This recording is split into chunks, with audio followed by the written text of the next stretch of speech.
And welcome to the 2017 Worst of 2017 Pretty Good Gaming Video Game Awards presented by Fitness HQ and Pam's Cafe St. Asaph. We've already presented awards to the very best in video games this year, but what about the worst? Here are the Worst of 2017 Pretty Good Gaming Video Game Awards. Enjoy! First on the bill tonight, biggest fiasco in video game loot boxes. Winner, EA Star Wars Battlefront 2. Biggest fiasco in video game loot boxes has to go to Battlefront 2.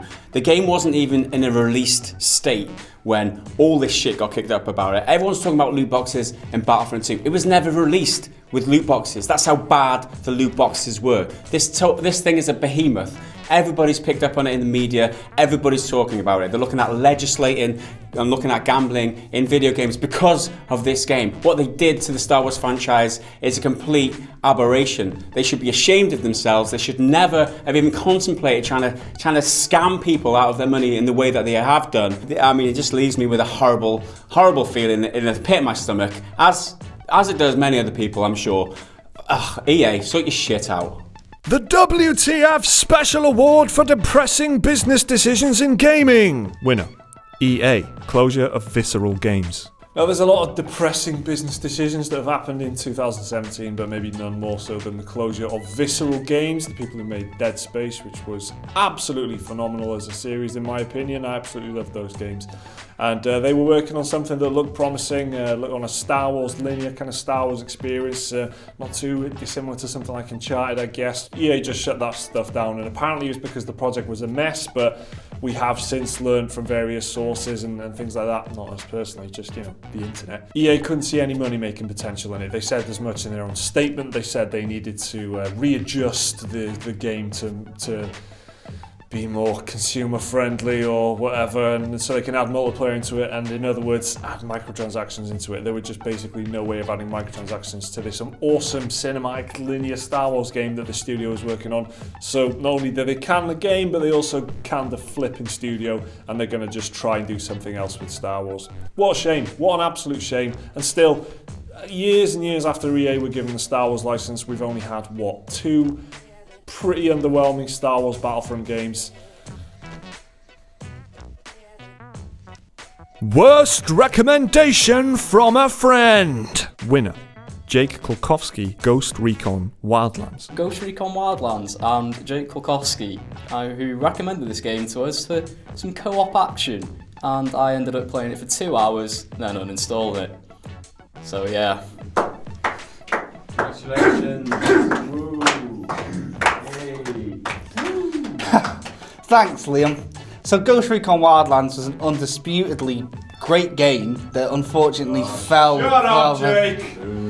I'd like to thank the Biggest single letdown. Winner, EA, Mass Effect Andromeda. Mass Effect Andromeda was a game that was highly anticipated by so many people. It was supposed to be a joyous return to the Mass Effect world. Everybody loves Mass Effect in one way or another, whether you like 3 or not. That's beside the point. Mass Effect Andromeda should have been awesome. It wasn't. It was a complete and utter letdown. It was an aberration.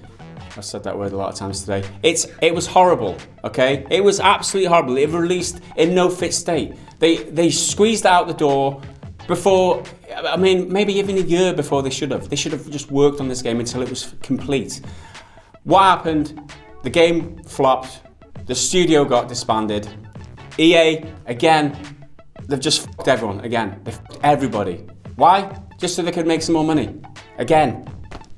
Worst company. Winner, EA, because fuck those guys. Not really much to say here. Certainly not going to be a surprise for anyone that's been watching the channel or following over the past year. A lot of you guys would have voted for this company as well. So on behalf of the Pretty Good Gaming team, the Pretty Good Gaming fans, George fan, football fans, Need for Speed fans, Jesse Wellens, Visceral Games, any gamers that don't want to spend any money on microtransactions or loot boxes, f*** you, EA. Best turnaround for an overhyped and initially disappointing game. Winner, Hello Games, No Man's Sky. The addition of base building to No Man's Sky really felt like you had a home amongst the stars. The first No Man's Sky, I was like, oh, this isn't that good, is it? And then they added some stuff, and then I thought, this is quite good actually. Yeah, I like that they added the bases. I mean, you could build shit now. I mean, I played it for at least 5 minutes after that. Never played it. The improved and highly detailed biomes gave a great sense of immersion. One of the few really strong points about No Man's Sky when it came out was the soundtrack actually, and then as part of all these updates they've released, they've actually added some more songs, so that is good.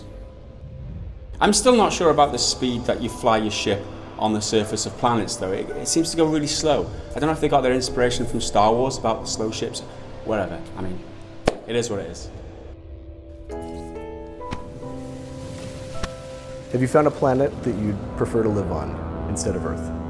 No. Thanks for watching the 2017 Worst of 2017 Pretty Good Gaming Video Game Awards, presented by Fitness HQ and Pam's Cafe St. Asaph. Remember, we've already done our 2017 Best of 2017 Pretty Good Gaming Video Game Awards, presented by Fitness HQ and Pam's Cafe St. Asaph. The link will be on your screens now. Have a Merry Christmas.